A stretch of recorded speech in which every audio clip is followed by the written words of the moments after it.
Espero que vocês estejam bem. Chegou mais uma oportunidade que a gente tem de compartilhar do Evangelho, essa mensagem que é transformadora, essa mensagem que alcança os nossos corações, que tem nos tornado diferentes a cada dia. E hoje nós temos a oportunidade de iniciar uma nova série. Foi muito legal a série de Apocalipse. Eu acho que você conseguiu aí absorver muitas coisas preciosas, né, desse tema, dessas cartas que a gente acompanhou, que para mim foram muito importantes. Mudou, alterou o meu jeito de ver a vida, de pensar algumas coisas, me confrontou acerca dos meus pecados, e isso é muito bom, quando a gente enxerga a palavra de Deus sendo viva e eficaz na nossa própria vida. Hoje nós, como o Henrique disse, nós iremos falar sobre bem-aventuranças, e essas bem-aventuranças elas se encontram no Evangelho de Mateus. Então, para você que está em casa, se conecte agora conosco por meio da palavra, abra a sua Bíblia, é importante. Eu gosto muito, eu sou ainda do modo antigo, eu gosto muito da Bíblia física, de papel. Eu acho que a gente precisa manter essa leitura viva na nossa vida, cultivar isso nas nossas famílias. Por isso eu peço que você nesse momento abra o seu smartphone ou a Bíblia de papel, para que a gente possa então entender um pouquinho mais do que Jesus quer falar acerca de felicidade, tá bom? Antes disso, se esvazie de si mesmo. A gente precisa fazer isso em oração. Consagre esse momento agora ao Senhor. Se você veio aqui com o coração aflito, se está tudo bem para você, se está tudo mal, esse é o momento de nós pedir direcionamento. Esse é o momento que nós oramos a Deus e pedimos para Ele que nos conduza na sua graça, para que a gente possa viver de uma forma diferente na segunda-feira e depois que a gente sair daqui. Vamos fazer isso?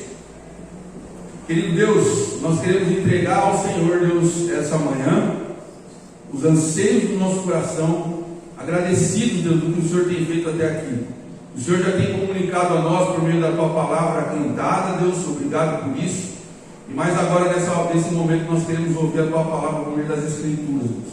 Então já me perdoe, Deus, perdoa, Pai, os meus pecados, me recebe, Deus, diante de Ti como um pecador arrependido, que confessa, Deus, Jesus Cristo e Sua morte por meio da cruz, mas que se alegra, porque um dia nós iremos estar juntos nos céus, porque o Senhor Jesus venceu a morte, venceu o maior inimigo da humanidade, venceu Satanás, e isso proporciona para nós uma nova vida. Nós te agradecemos em nome do Teu Filho amado Jesus, amém. Bem-aventurança, nós estamos aqui e antes de mais nada a gente precisa entender o que significa essa ideia de bem-aventurado. Quando a Bíblia ela fala bem-aventurado, ela está chamando uma pessoa de feliz, mas não só feliz. Quando ela diz bem-aventurado, ela está trazendo uma conotação de muito feliz, está trazendo uma ideia de que uma pessoa é extremamente feliz. Uma outra tradução diz que essa pessoa ela é bem sucedida. Então, o que nós iremos observar hoje é o jeito Jesus de ser feliz. O jeito de Jesus de ser feliz é diferente do jeito que o mundo apresenta a felicidade. E é sobre isso que eu quero falar com você essa manhã, aqui na igreja e aí no YouTube. Sabe por quê? Porque talvez você tenha pensado sobre felicidade nos padrões e nos moldes do mundo.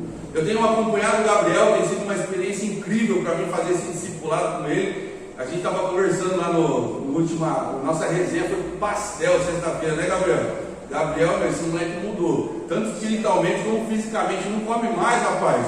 O bichinho comeu 2 pastelzinhos lá enquanto eu comi 5 e voltei para casa mandando uma mensagem para minha sogra dizendo assim: pô, sogra, por que você faz isso comigo? Não deixa eu comer 5 pastéis, eu não posso mais fazer isso. Arrependido porque comi demais. Mas na nossa conversa com o Gabriel, pode abrir, Gabriel, aqui, nós estamos no plano aberto aqui, né, meu querido? Ele compartilhou uma oração, um pedido de oração com a Ingrid, né, durante a semana no PG. E me chamou a atenção o pedido de oração do Gabriel, porque o pedido de oração do Gabriel foi assim: ora por minha vida, porque eu preciso compreender. Porque ora eu estou feliz, não é isso, Gabriel? Ora eu me encontro muitas vezes triste. Gabriel, não se sinta único e exclusivo nesse negócio aí, porque eu me identifiquei com o Gabriel. Ora eu me encontro infeliz, ora eu me encontro alegre. A minha esposa já falou: mano, você é bipolar, velho. Não é possível. Eu sou bipolar não, para mim. O problema é que, assim como todos nós temos dificuldade de compreender o significado de felicidade. E por isso que é muito importante nós começarmos a bem-aventuranças tratando esse tema e olhando um pouquinho, deixa eu ligar aqui que senão não vai, como que o mundo, como que a sociedade está olhando para a felicidade. Desliga o mouse, desliga o mouse, desliga o mouse. Como que a sociedade olha para a felicidade? A gente está caminhando aqui, eu tenho um camarada ali, o nome dele é Mário Sérgio Cortella, um filósofo aí conhecido da modernidade dos nossos dias de hoje. Quando esses caras começam a falar, a sociedade, elas vão atrás daquilo que esses caras falam, porque eles pensam aquilo muito provavelmente que a sociedade está pensando hoje. E o que a sociedade está pensando hoje sobre felicidade? Olha a definição que o Mário Sérgio Cortella colocou aqui. Felicidade é uma vibração intensa, um momento em que eu sinto a vida em plenitude dentro de mim e quero que aquilo se eternize. Felicidade é a capacidade de você ser inundado por uma alegria imensa por aquele instante. Pega essa palavra aí, aquele instante, por aquela situação. Aliás, felicidade não é um estado contínuo. Felicidade é uma ocorrência eventual. Isso daqui vai muito de encontro com o pedido de oração do Gabriel, com aquilo que o Cortella está pensando e que traz uma luz sobre o que a sociedade em geral pensa sobre felicidade. Aqui ele está apontando que a felicidade não é um estado contínuo, ela está em circunstância, e seria muito bom se a gente vivesse isso daqui todo dia, o dia inteiro, toda semana. Um outro personagem que eu trago aqui, contemporâneo, um pouquinho mais antigo, é esse aqui. Esse camarada se chama Vinícius de Moraes, um dos maiores poetas da MPB, né, música popular brasileira, e ele tem uma música ao qual uma das partes da música diz isso: tristeza não tem fim, felicidade. Olha o que ele diz: tristeza não tem fim, felicidade sim. A felicidade é como uma pluma que o vento vai levando pelo ar. Voa tão leve, mas tem vida breve. Precisa que haja vento sem parar. Cortella e Vinícius de Moraes, não são contemporâneos, Vinícius de Moraes até já partiu aí, a gente percebe que a ideia constada aqui é de uma felicidade breve. Vinícius de Moraes também traz essa realidade pessimista de uma felicidade. E o que a gente pensa, meu amigo, e meu irmão e minha irmã e os queridos do YouTube, que hoje felicidade é coisa rara na sociedade. Eu peguei duas pequenas pesquisas aqui, e essas pesquisas, uma na Galileu diz assim: o mundo está mais triste e cheio de raiva, afirma a pesquisa. São pesquisas até mais antigas. E essa aqui da revista Veja diz o seguinte: tristeza é o sentimento que mais predomina no mundo. Meu amigo, em tempos de pandemia, esse negócio aqui se tornou ao cubo. 3 vezes mais triste nós estamos vivendo nessa geração, e muito por isso, por causa que as necessidades são grandes, as demandas emocionais são enormes, e nós não conseguimos lidar com isso, porque o nosso coração é fragmentado por causa do pecado. Jesus, ele quer apontar uma solução. Ele quer ser entronizado no meu e no seu coração. Sabe por quê? Porque muito provavelmente nós tenhamos investido tempo em coisas que esse livro fantástico, sempre que eu mostro um livro aqui, gente, eu aconselho você a comprar. Esse livro do Tim Keller, ele é sensacional. Ele chama Deuses Falsos, e ele traz exatamente essa perspectiva de felicidade. Só que uma felicidade alinhada à circunstância, a coisas e a pessoas. E quando a gente vive esse tipo de felicidade, ele traz uma definição no seu livro assim: sucesso, dinheiro, amor verdadeiro, a vida perfeita. Muitos de nós depositam a fé e a esperança nessas coisas, acreditando que sejam capazes de trazer a felicidade. No fundo, porém, sabemos que nada disso pode garantir satisfação plena. Por isso, não é de surpreender que nos sintamos perdidos, solitários, desencantados e ressentidos. Tim Keller aponta que o nosso coração ele está movido a uma adoração, a idolatria da busca de satisfação e felicidade em pessoas, coisas e circunstâncias. E para você ter uma ideia, ele trata no livro dele sobre 3 personagens que para mim marcaram profundamente. Eu quero comentar brevemente sobre a história de alguns deles. Você já ouviu falar sobre Salomão? Salomão foi um grande rei, um rei da história de Israel, que fez um pedido inusitado em determinado momento da vida. Deus ele vai lá e realiza um desejo para Salomão, um pedido de Salomão, e Salomão, em vez de pedir todas as coisas desse mundo, ele pede por sabedoria. Salomão começa muito bem.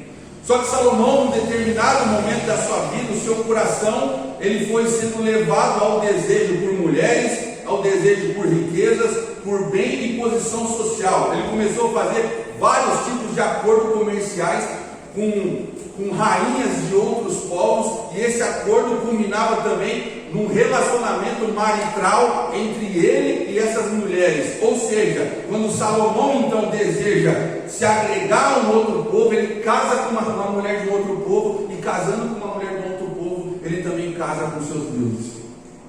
A partir daí, o declínio é evidente na vida desse homem, e aí ele vai lá e escreve Eclesiastes. E quando ele escreve Eclesiastes, ele está no divã, ele está meio que fazendo uma consulta entre ele e Deus, e aí ele faz declarações bombásticas, do tipo, tudo isso que a gente apontou sobre a busca dele do passado, ele faz uma frase que ele usa durante todo o livro, e ele diz: é correr atrás do vento, é enfado. Meu querido, se você hoje está igual Salomão, buscando viver esses prazeres da vida, buscando as riquezas da vida, e somente isso, saiba que alguém já viveu assim e já registrou um livro dizendo: olha, isso é enfado. Um outro caso, a gente tem aqui Lia. Quem já ouviu falar de Lia? Levanta a mão. Temos alguns aqui, irmãos, a maioria que já ouviu falar de Lia. E nós temos aqui então no YouTube alguns também que levantaram sua mão, eu acredito que sim, que conhecem também essa história. Lia é muito interessante, que ela é conhecida como uma mulher desprezada da Bíblia. Enquanto Raquel era uma mulher assim muito parecida com a Flavinha, linda, maravilhosa, bonita. Eita. Lia, ela não era tão bonita assim, ao ponto de o pai dela, Labão, inventar uma estratégia, porque Jacó ficou desesperadamente apaixonado por Raquel. Ele desejava Raquel.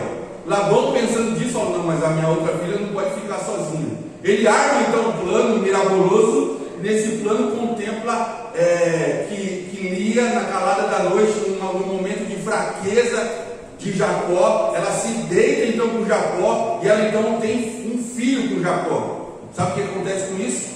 Labão impõe para ele que ele precisa agora casar com Lia. Mas o coração de Jacó está onde, gente? O coração de Jacó está em Raquel, em Rachel. O coração de Jacó está em Raquel, e o coração de Lia está em Jacó. A gente parece que temos na Bíblia aqui um panorama de uma história mexicana, né? E a vantagem de Lia sobre Raquel é que Lia era altamente fértil. Lia, ela dava filhos. E eu registrei aqui alguns nomes dos filhos de Lia, para você ver aonde estava o coração dessa mulher. Acompanha comigo aqui. Olha só, os comentários de Lia, quando ela dá nome aos seus 3 filhos, mostra uma mulher faminta pelo amor do seu marido. Ou seja, Tim Keller aponta nesse livro que Lia está colocando Jacó num pedestal. Ela passou a abandonar Deus, a adoração a Deus, ao Deus ao qual ela conhecia, para adorar um homem, seu marido. E nesse momento ela começa então a nomear os seus filhos. E ela diz assim, ela deu o nome a Rúben, ao seu primogênito, dizendo: o Senhor viu a minha infelicidade. Ou seja, ela olhava para Jacó amando Raquel, ela era infeliz porque ela amava Jacó. E quando ela tem então um filho, um Jacó chamado Rúben, e aí a gente sabe que no Antigo Testamento nomes têm significados, e nesse caso o significado do nome de Rúben é: Deus viu a minha infelicidade. Agora, você acha que Lia, sendo agora uma mulher que tem um filho com um homem, ela se sentia amada por esse homem? Não. E aí ela tem um novo filho, e ela coloca então agora o nome desse novo filho. O nome do seu segundo filho é Simeão.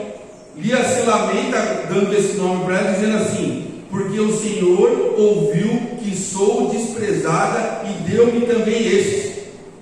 E o nome de Simeão, a tradução desse nome é tudo isso que eu li agora para você. Ou seja, ela continuou desprezada.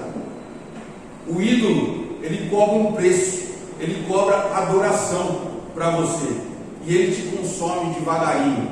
Ela tem então um terceiro filho, e o terceiro filho ela chamou de Levi, e isso significa: agora finalmente meu marido se pegará a mim. Não, o nome significa assim: como dói o coração ler sobre o lamento de Lia, e o significado é: agora finalmente meu marido se apegará a mim. Sabe o que acontece, que eu vejo aqui, eu percebo? Uma mulher desesperada por um relacionamento, e a única forma de quebrar isso é quando o nosso coração, a nossa alegria não está nas coisas, não está em pessoas, mas está no Senhor. Ela teve um quarto filho, e o nome desse filho é Judá. Ela engravidou outra vez, e dessa vez ela louvou o Senhor e deu o nome do filho de Judá. E sabe qual que é o significado do nome do filho de Judá? Louvor. Ela passa a louvar o Senhor, ela entrega a sua adoração ao Senhor e abandona aquela adoração ao homem.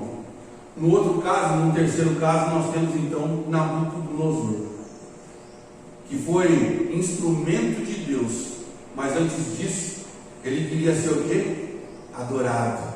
Ele fez uma estátua para que as pessoas se prostrassem diante dele, adorassem a ele como um Deus. E nós percebemos na história, vai lá ler, que esse homem comeu até capim como um bicho, porque o único que pode ser adorado aqui é Deus. Sabe o que acontece com o meu e com o seu coração? O nosso coração também é um trono. É um trono onde tem sentado aqui alguns deuses. E talvez o seu coração esteja hoje inflamado de alguns deuses, ao quais não é o Deus Todo-Poderoso. Porque quando nós estamos em Deus, esse Deus Todo-Poderoso, algumas coisas mudam na nossa vida. A gente tem ali uma figura ali engraçadinha, ali o Sméagol, né? Sméagol. Eu nunca consegui assistir Senhor dos Anéis, cara. Eu tento assistir toda vez, mas eu não consigo assistir esse filme. Mas de tanto ouvir os outros falar, a gente sabe que existia uma busca desenfreada pelo tal do anel. O anel que concedia poderes, o anel que empoderava aquela pessoa. E olha, é muito interessante que no Senhor dos Anéis, muitos dos personagens têm ideais assim nobres, como libertação do seu povo, como conquistar algumas coisas que são benéficas para si. Mas sabe o que acontece quando o bendito do homem coloca o anel? Ele fica corrompido por aquele poder, e ele fica tomado por um desejo desenfreado. E a busca então por esse objeto que realiza desejos é tanta. O que acontece então? A busca é desenfreada. E então aquilo passa a ter um significado maior do que o alvo que a gente tinha anteriormente, que era as missões desejosas do nosso coração. Então, meu amigo, o que é legal disso é olhar nas bem-aventuranças e perceber que Jesus, ele tem um jeito para que nós possamos viver com alegria nesse mundo. Eu quero agora entrar no texto com você. E a palavra de Deus diz, Mateus capítulo 5, versículo 1. Diz o seguinte, acompanha comigo versículo 1 e 2. Está aberto aí, Monique? Vamos lá. Vendo Jesus as multidões, subiu ao monte, e como se assentasse, aproximando-se dos seus discípulos, e ele então passou a ensinar. É muito legal que quando Jesus ele vai ensinar, ele ensina muitas vezes em lugares assim, né? Montes, na beira do mar. E naquela época, imagina você falando para 2.000 pessoas, gente.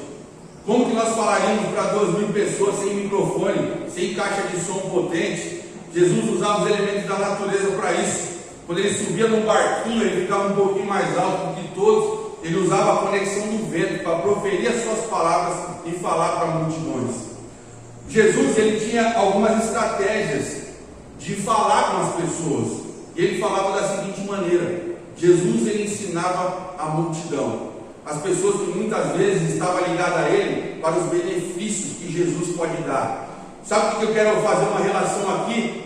Muitos que estão na igreja, e isso eu quero trazer, chamar a atenção a todos, inclusive os irmãos da internet, estão ligados a Jesus como a multidão. A multidão, ela não tem rosto, a multidão tem desejos, e muitas vezes nós queremos somente o melhor do que Jesus pode nos oferecer. Nós queremos comer do pão, beber do vinho, sentir os milagres de Jesus, as multiplicações realizadas na nossa vida, mas nós não queremos ir para um nível diferente.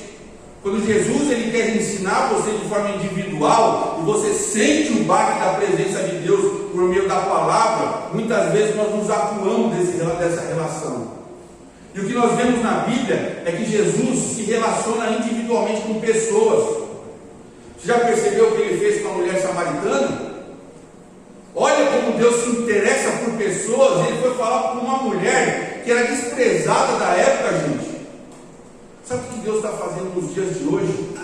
Ele está comunicando ao nosso coração de forma individual. Talvez você não tenha percebido isso, mas Deus tem chamado a sua atenção sempre. E uma outra maneira que Jesus fazia é ensinar por meio dos PGs. Coloquei PG ali para abreviar, mas por meio de grupos menores. E sabe qual que era o grupo menor de Jesus? Quem que era, gente? Os discípulos.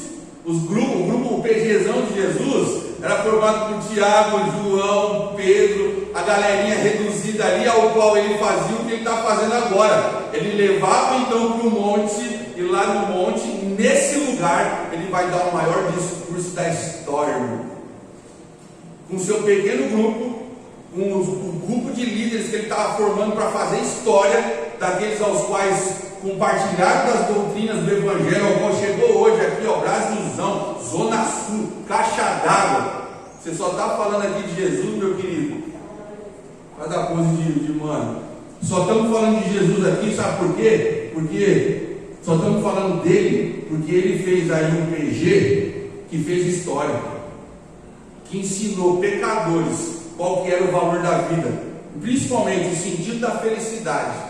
E por isso, só por isso, nós temos a oportunidade de conhecer o Evangelho hoje. Amém? Você pode dar um aleluia aí? Isso é precioso, irmão. E sabe o que Deus está fazendo hoje? Está separando esse mesmo grupo. Está fazendo isso na ação bíblica, está fazendo aí na Batista, está fazendo isso dentro da casa de recuperação, está comissionando homens e mulheres para desempenhar um trabalho lindo, que é levar o reino de Deus avante, em mostrar qual que é a verdadeira felicidade ao qual vale a pena viver. E a gente então acompanha isso na bem-aventurança. A primeira coisa dessa bem-aventurança que eu quero tratar com você é essa primeira parte, que ele diz assim: bem-aventurados os pobres de espírito. Gente, eu não sei, quando eu li a primeira vez aqui e eu dei uma lida nas minhas aventuranças, eu falei, cara, que paradoxo, que contraste. Isso daqui não tem nada a ver com o que o mundo prega, irmão. Sabe por quê? Porque a alegria para o mundo é satisfação, filho, é dinheiro no bolso, é um amor ao qual você pode se entregar. Only. Dá um lacra, né? Lembra daquela propaganda da lacra lá? É um amor que você pode se entregar por inteiro. É alegria, tem. Mas sabe qual que é o problema disso? Não traz satisfação. Ora você está feliz, mas ora você está triste. Você conquista esse objetivo, daqui a pouco você está falando, nossa, você vai para uma grande viagem. Isso eu estava conversando com o Henrique também, eu peço os negócios aí da hora. Conversei com o Henrique aí, ele foi para uma viagem da hora, prainha lá, mó legal. Eu falei, irmão, como você está? Tem motivo de oração? Irmão, ora por mim, estou desanimado. Pré-viagem, né? Eu estou na tensão pós-viagem. Sabe por quê? Quando a gente está lá, está lindo e maravilhoso, irmão. É o mesmo sentimento que eu tenho também quando eu vou viajar com a nega velha. Mas quando eu volto para casa, irmão, e eu me deparo com a rotina do dia a dia, muitas vezes cobra o preço. A Acabou aquela alegria do final de semana. Hoje a gente tem que caminhar para os desafios da vida. E essa felicidade então ela vai e ela volta. É como uma pluma que o vento sopra. E quando acaba o vento, ela cai. E logo nós caímos na realidade e nos achamos então mais uma vez tristes com a rotina do nosso dia a dia. O paradoxo aqui é que Jesus diz: felizes, muito felizes, bem-sucedidos são os pobres de espírito. E agora você está me perguntando, mas que negócio é esse negócio de pobre de espírito? Eu preciso, primeiro a gente tem que tentar entender o que não é ser um pobre de espírito. E eu vou trazer algumas coisas aqui para a gente compreender isso. Primeiro, não significa, ele não está dizendo aqui de pobreza financeira. Pobre de espírito não é alguém paupérrimo, que não tem recurso, que não tem dinheiro, que não tem nada. A Bíblia não está falando disso nesse momento. Então, nós não podemos nos considerar pobres de espírito por não estar bem financeiramente. Isso daqui é uma realidade da palavra de Deus. O que não significa ser pobre de espírito é uma vida espiritual pobre. Ou seja, eu ando mal, eu não consigo andar em santidade, eu não consigo ler a palavra de Deus, eu não consigo ter comunhão com Deus por meio de oração. Eu sou um pobre de espírito. Não, a Bíblia não quer dizer isso quando ela refere sobre pobre de espírito. Uma terceira coisa é essa, que não significa também uma pobreza de estima. O que é isso? Uma pessoa que se deprecia, uma pessoa que se coloca para baixo. Se você estiver vivendo uma realidade dessa, achando que você é pobre de espírito, por se sentir inferior, talvez daquilo que você acha que é, a Bíblia diz que isso não é ser pobre de espírito. E pelo contrário, quando você se acha demais, a Bíblia te chama de orgulhoso. Certo? O que é ser pobre de espírito? A gente vai caminhar aqui e entender um pouquinho mais sobre isso. Sabe o que é ser pobre de espírito? Pobre de espírito é a base de todas as outras virtudes espirituais. Então, assim, ser pobre de espírito é se esvaziar de quem você é.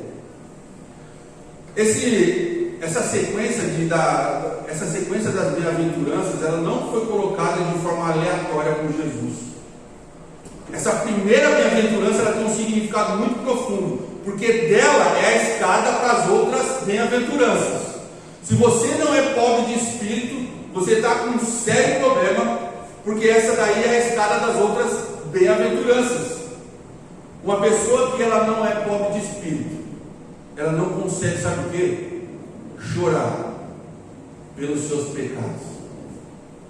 Ela não consegue olhar para a sua vida e diante de um Deus glorioso, majestoso, olhar para a sua vida e falar assim: cara, eu não mereço nada. E olhando para os seus pecados, então ela chora pelos seus pecados, por viver uma vida que não é digna diante daquele Deus todo-poderoso. E às vezes a gente não consegue alcançar isso. Mas quando a gente está satisfeito com uma vida desequilibrada diante de Deus, a gente tem problemas com isso. Por isso eu pergunto para você: qual foi a última vez que você chorou pelo seu pecado? Qual que foi a última vez que você realmente ficou desconfortável por uma vida desajustada diante de Deus? E eu vou dizer, Daniel fala aqui muito bem isso, eu já repeti isso algumas vezes. O pecado, ele cansa, ele drena as nossas energias, ele nos coloca para baixo. Nós aí sim nos sentimos tristes, e nós não podemos nos conformar com isso. Nós precisamos o quê? Olhar para Deus, pobre de espírito, e dizer: Deus, eu não tenho nada, eu miserável homem que sou, me ajuda com essa necessidade. Isso é ser pobre de espírito. E quando a gente vê no segundo caso, é nós reconhecermos a nossa total dependência de Deus. Essa é uma característica de alguém que é pobre de espírito. Ele reconhece que ele não tem nada, que ele precisa da graça de Deus, e ele vive uma vida dependente da graça de Deus, totalmente dependente de Deus. E eu quero explicar isso com duas palavras que existem no Novo Testamento. O Novo Testamento, ele usa duas palavras para pobre. A primeira palavra para pobre é um pobre que tem uma condição assim, normal, é tipo nós. O cara consegue comer, o cara consegue fazer as coisas, ele é pobre, mas ele não passa necessidade extrema, ele consegue caminhar bem com a vida, mesmo sendo considerado pobre, ele não consegue angariar muitos recursos, mas ele tem uma vida que faz ele levar a caminhadinha dele. Não lhe falta comida, não lhe faltam as coisas, mas ele é considerado uma pessoa pobre. Essa é uma palavra usada no Novo Testamento para se referir à pobreza. Só que tem uma outra palavra que traz um significado de pobreza diferente, que vai ilustrar para nós melhor isso que eu estou dizendo. É uma pobreza extrema. É muito parecido com a pobreza de um mendigo. Essa segunda palavra Jesus usa, e é aquele cara que realmente está faltando recurso para ele de alimentação, os recursos básicos da vida.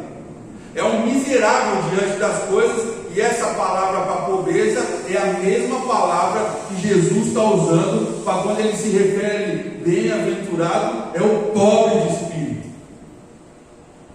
Ele está dizendo assim: bem-aventurado é aquele que se chega diante de Deus e se considera um miserável.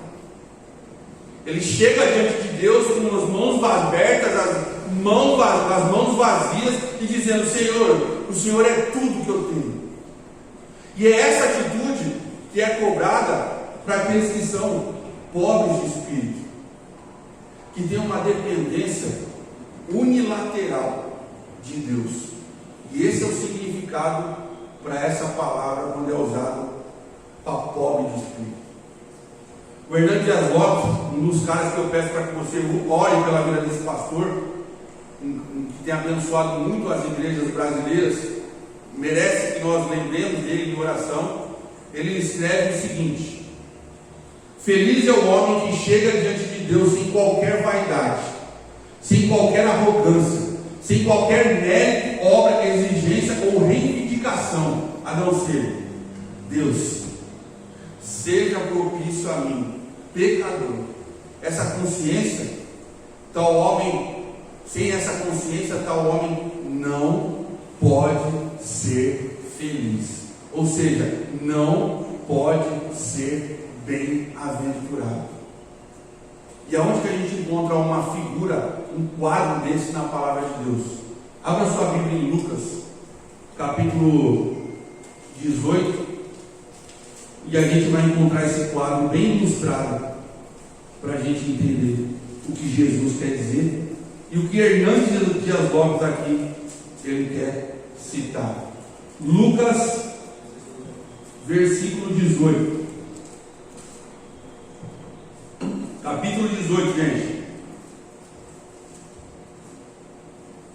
Do 9 ao 14.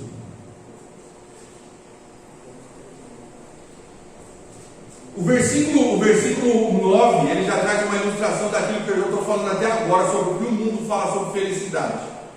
O versículo 9 já quebra, ele diz assim: Jesus também contou essa parábola. Ele começa a contar então uma história para ilustrar para alguns que confiavam em si mesmos, por se considerarem justos e desprezarem os outros. Ou seja, ele já está chegando para falar com alguém que não é pobre de espírito, soberbo, arrogante, que vive pisando nas pessoas. Essa pessoa está na contramão da pobreza do espírito.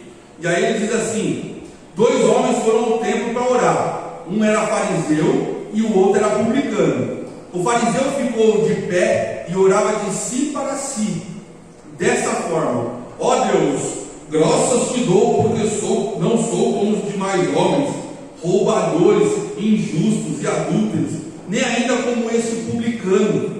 Jejuo 2 vezes por semana e dou o dízimo de tudo que ganho. O publicano, estando em pé, longe, nem mesmo ousava levantar os olhos ao céu, mas batia no peito, dizendo: ó Deus, tem pena de mim, que sou um pecador. Olha qual é a conclusão de Jesus: digo a vocês que estes desceu justificado para a sua casa, e não aquele, porque todo o que se exalta será humilhado, mas o que se humilha será exaltado. Amém? Olha que cena! Tem um cara que vai para a igreja, que chega no horário, que é religioso, que chega, que dá o dízimo, que conhece intelectualmente a palavra de Deus, mas conhecendo a palavra de Deus, ele julga a caminhada de fé de outras pessoas. Esse homem, ele faz oração, sabe como? De si para si, não chega nem para Deus, mas a atitude que é notada por Jesus aqui é do homem que não consegue nem olhar para o céu, porque entende que Deus é soberano, e ele então faz a sua oração sem olhar para o céu, batendo no peito e admitindo a sua miséria. E é isso que Deus ele nos chama para fazer. Todo aquele que deseja ser pobre de espírito.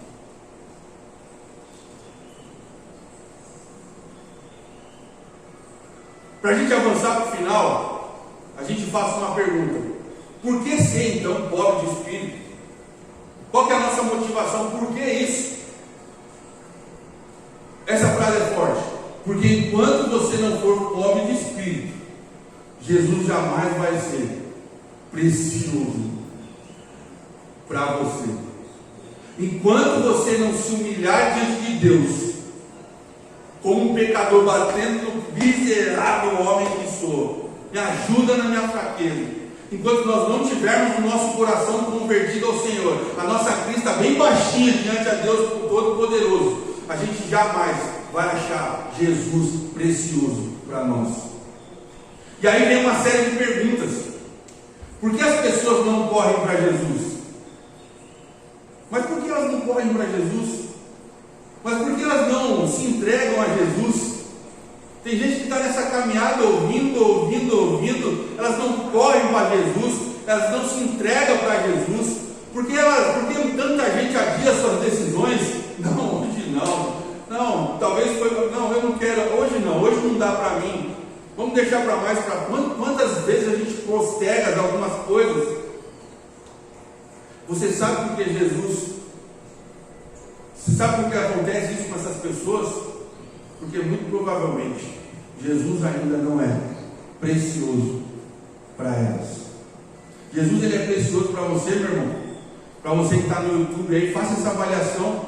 Jesus é precioso para você. A gente se considera pobre de espírito, a gente está nessa posição em que Ele é tudo para nós não temos nada.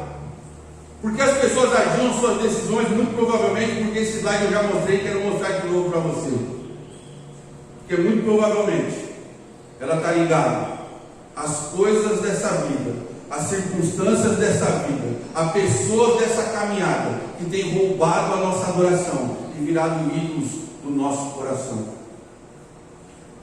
Talvez a nossa profissão é o nosso bem maior, talvez o desejo das riquezas seja o nosso bem maior, talvez um relacionamento seja o ídolo do meu coração, que tem tomado as minhas forças, enfraquecido a minha fé. E a gente percebe que o pobre de espírito, ele quer romper com essas coisas ao qual que é do presente século, que é motivo de adoração das nossas vidas. O pobre de espírito olha, bate no peito hoje e diz: Deus, me ajuda a romper com esses laços, me ajuda a amar mais Jesus do que isso que tem roubado a minha fé. E para concluir, meus queridos, nessa bem-aventurança, eu quero colocar uma aplicação aqui. Nós precisamos reconhecer nossa total dependência de Deus. Meu irmão, você precisa colocar Deus nos seus projetos. Você precisa colocar Deus nos seus planos. Você precisa convocar Deus para a sua caminhada. Nós precisamos fazer isso hoje. E nós não podemos esquecer de fazer isso sempre. Gente, ser pobre de espírito é importante. E talvez uma das bem-aventuranças essenciais para a nossa vida. Eu vou dizer por que agora. E você vai ficar chocado com isso. Volta o versículo. E eu quero falar sobre a segunda parte agora, brevemente. Bem-aventurados os pobres de espírito. Agora pega a rajada. Porque deles é o reino dos céus. Meu amigo, a única maneira de você entrar no reino dos céus é sendo pobre de espírito.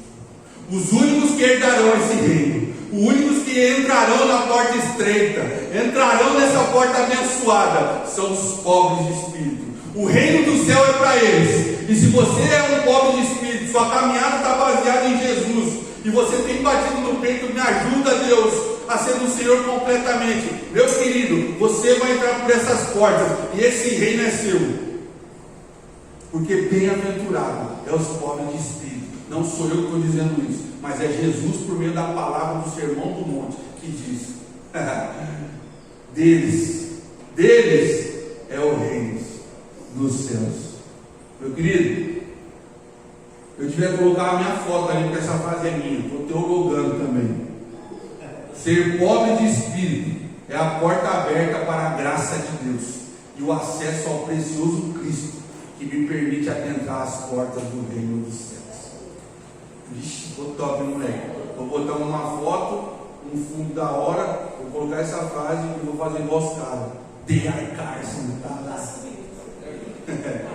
Já subiu, né? Já não é pobre de espírito, é palha, né? Semana passada, né? Já virou palha, né? Não é isso mesmo. Tem humildade nenhuma, e quando não tem, meu irmão, Jesus nem recebe essa parada.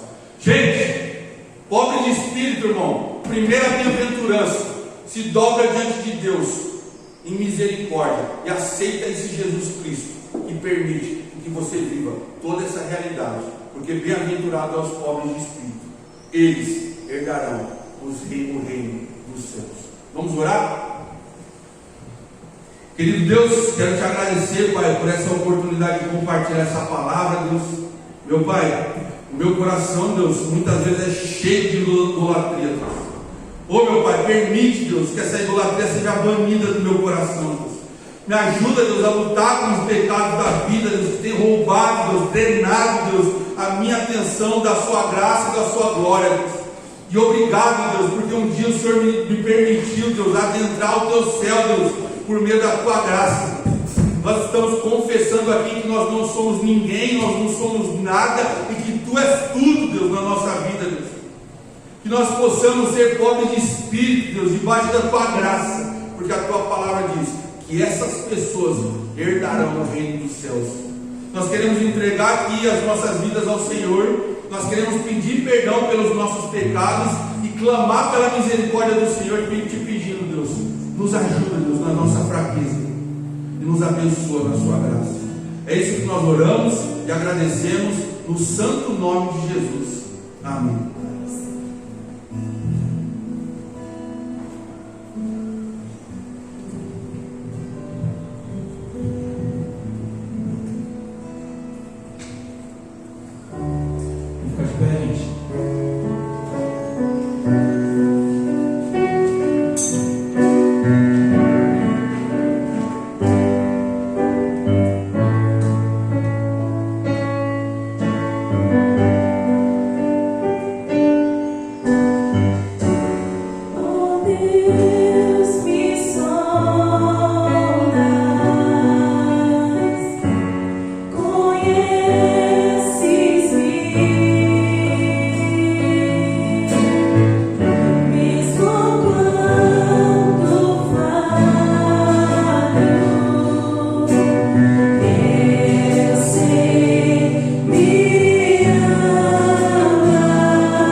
essa bênção sacerdotal que diz que a graça do nosso Senhor Jesus, o amor do Pai e a comunhão do Espírito seja com todos nós. Amém?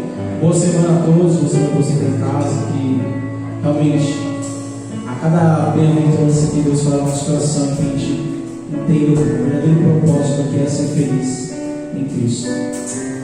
Bom domingo, boa semana.